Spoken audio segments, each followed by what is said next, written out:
back to Be Positive, Be Patient, Be Petty with Aolanche. This is our Survivor After Show for Lost. What is it? Lethal Lagoon! That'll be it. I've not remembered it. Okay. Grayson, tell me about your recent moves in this game with Idol and voting out, all that. Okay, so I guess my strategy for one was trying to be sort of disconnected, trying to let people fight it out for themselves, trying to not be like a boss figure in the game, because I realized throughout all the time, anytime we had someone that was acting in some sort of authority, they're the first people to get out. So I was trying to go with the flow, and I think by only going with the flow, I was perceived as not being committed to the team and not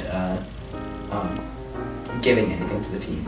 So that is the reason I think my plan failed, was I went too far into my philosophy. Alright. That's a really solid answer. I know, right? Okay, who are some allies you had? Okay, well, Chris and Maddie Thibodeau, who both got out almost immediately. Well, one of them did get out immediately, and you, obviously, but you didn't get out almost immediately. I'm going in order of the people that got out. I guess that would really be about it. And then Seth, but I didn't really have a chance to have Seth as an ally, I guess, since we've been on the same team, and whenever he voted, he kind of had to vote me out, because, like, who else would you have really voted out? Like, I knew they were going to vote for me long before they made the decision, because, like, there was no one else really to vote for, so. What about enemies? Was there anyone pitted against you?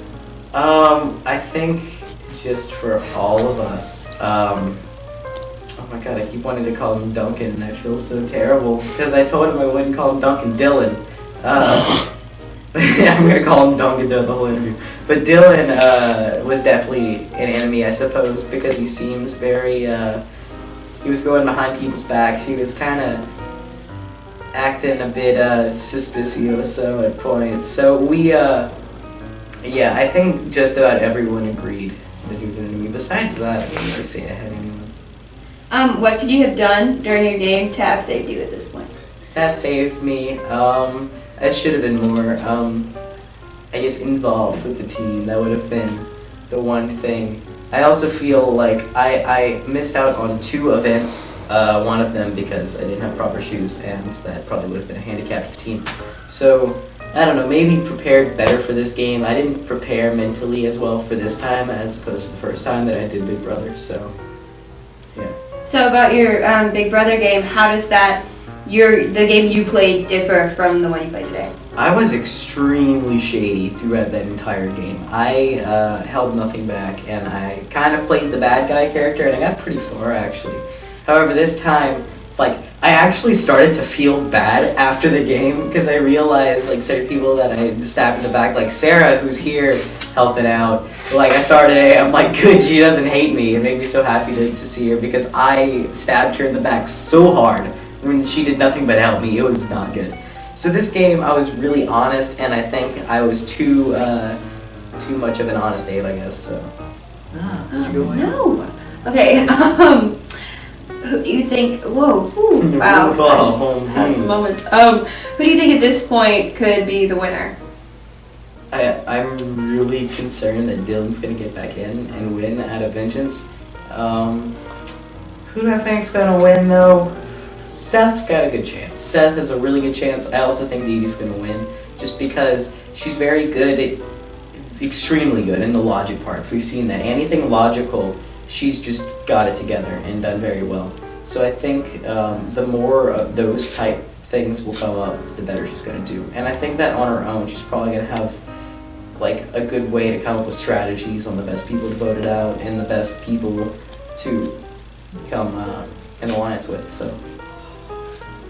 Okay, and my final question, from the scale of 1 to Snoop Dogg and Martha Stewart's upcoming cooking show. That's gonna be a thing? Yes, and it's coming, and you better prepare yourself. Oh. So, from a scale of 1 to Snoop and Martha's potluck, how lit was your game today? Oh man, this game was extremely lit, except there was an extreme amount of shade, so it was lit by a gas fire and not by the sun.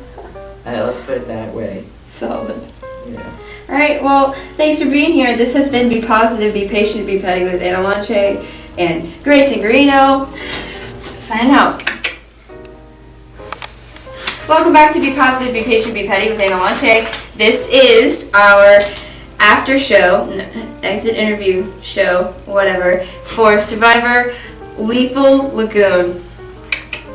Remembered it. Okay. So Miss Robin, tell me about your last couple of rounds and your going out. Well, I knew as soon as we ended and that they said they were going to eliminate one person from each team that it was going to be me. So I tried my hardest to change the vote. I thought I had it for a little bit, but those alliances were formed and there was nothing I could do about it. So. Were there any alliances that you could rely on during this game? So I got kidnapped the 2 rounds previous, and so I think that was definitely a strategy for the other team to let me not get close with my actual team members. And so they bonded during those 2 tribal council meetings, and I was not there. So there's pretty much nothing I could do at that point. As far as the kidnapping thing, how did that affect your game and affect the way you played? It was huge because you're only out for that 1 round, so you can't really strategize with the other new team because they aren't really your component. And so it was definitely really hard because then I would just sit around and hang out, and I couldn't really talk to my own team because my vote didn't matter. So it was very rough being kidnapped twice.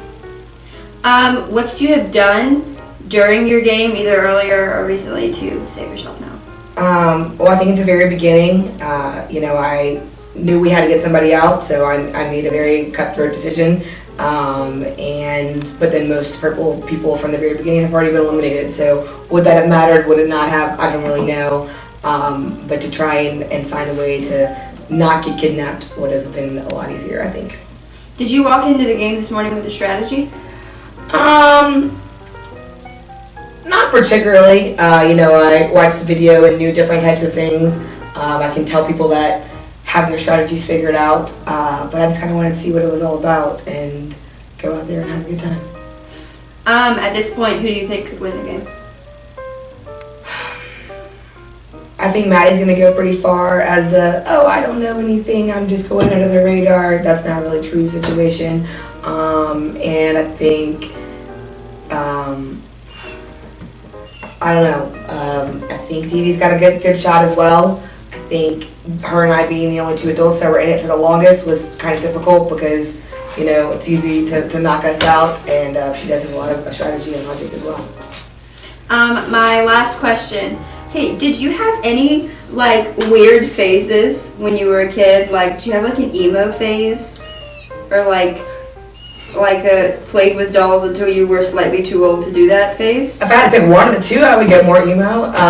Really? Yeah, so it's really funny. I have a lot of kids in the help desk that listen to hardcore punk rock that's late 90s music, and I know every single one of the songs, and they are weirded out, and they're just like, how do you know this? And I'm like, well, they actually came out when I was in high school, not whenever,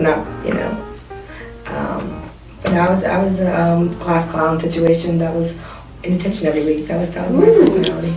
So would you rather, at this point, not get back into the game or revert to your class clown detention all the time days? Let's get back in the game. I'm living in the present, so in it to win it. All right.